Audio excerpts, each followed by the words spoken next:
નમસ્કાર દોસ્તો, દેશ અને દુનિયાના તાજા સમાચારમાં તમારું સ્વાગત છે। સૌપ્રથમ વાત કરીશું તો ગુજરાતમાં રખડતા ઢોરોનો ત્રાસ વધી ચૂક્યો છે, ત્યારે રોડ ઉપર ખુલ્લેઆમ ઢોર જોવા મળતા હોય છે, જેથી જાહેરમાં ગંદકી અને એક્સિડન્ટ થવાના ચાન્સીસ વધી રહ્યા છે। લોક માંગ ઉઠી છે કે રખડતા ઢોરોનો ત્રાસ દૂર કરવામાં આવે, કારણ કે રખડતા ઢોરોને કારણે કેટલાય લોકોના જીવ ગયા છે અને હજુ પણ તંત્રની આંખ ખુલતી નથી। તો તેના ઉપર લોક માંગ ઉઠી છે કે રખડતા ઢોરોને પકડવામાં આવે અને તેમને રસ્તા ઉપરથી હટાવવામાં આવે। મિત્રો, અન્ય મહત્વના સમાચારની વાત કરીએ તો અત્યારે ગુજરાતના અનેક બ્રિજ જર્જરિત હાલતમાં જોવા મળી રહ્યા છે।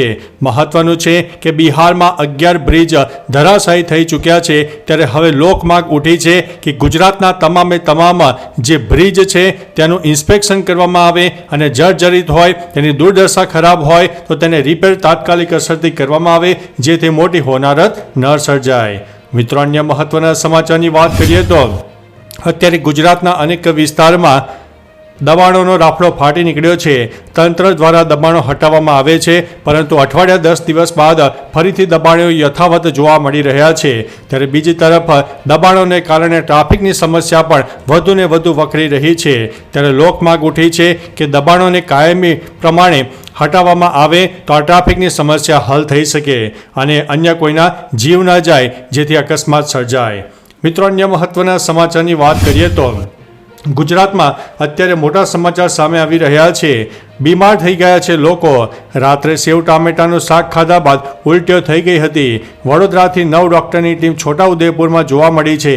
છોટાઉદેપુર જિલ્લાના પુનિયાવાડ ખાતેની એકલવ્ય મોડલ સ્કૂલના 100 બાળક એક સાથે બીમાર પડવાની ઘટના સામે આવી છે, જેમાં હાલ વડોદરા સયાજી હોસ્પિટલમાંથી 9 ડૉક્ટરની ટીમ તપાસ માટે છોટાઉદેપુર આવી ગઈ છે, પરંતુ હજુ સુધી બાળકો બીમાર પડવાનું કારણ સુધી જાણી શકાયું નથી।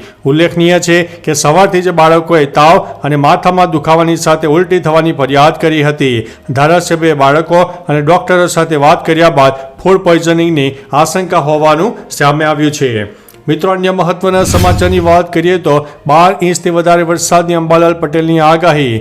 હવામાન નિષ્ણાત અંબાલાલ પટેલે અતિભારે વરસાદને લઈને આગાહી વ્યક્ત કરી છે।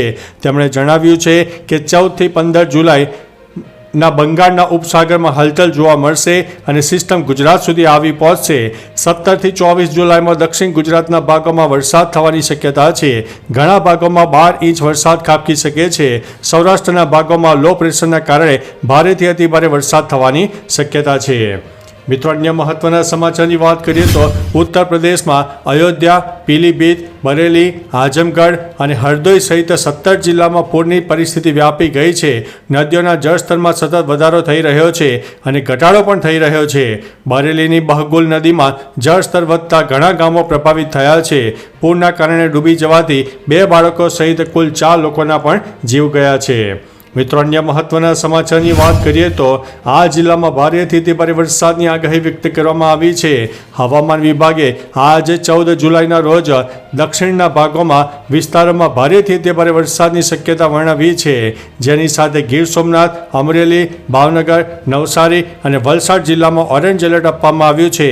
આ ઉપરાંત યલો એલર્ટ અંતર્ગતના જિલ્લામાં રાજકોટ, જૂનાગઢ, પંચમહાલ, છોટાઉદેપુર, નર્મદા, સુરત, તાપી સહિતના પૂર્વ દક્ષિણના ભાગોના વિસ્તારોમાં પણ ભારે વરસાદ પડી શકે છે। આ ઉપરાંત રાજ્યના ઉત્તર ગુજરાત, સૌરાષ્ટ્ર અને મધ્ય ગુજરાત મળીને કુલ 18 જિલ્લામાં વરસાદનું પ્રમાણ નહીવત જોવા મળી શકે છે।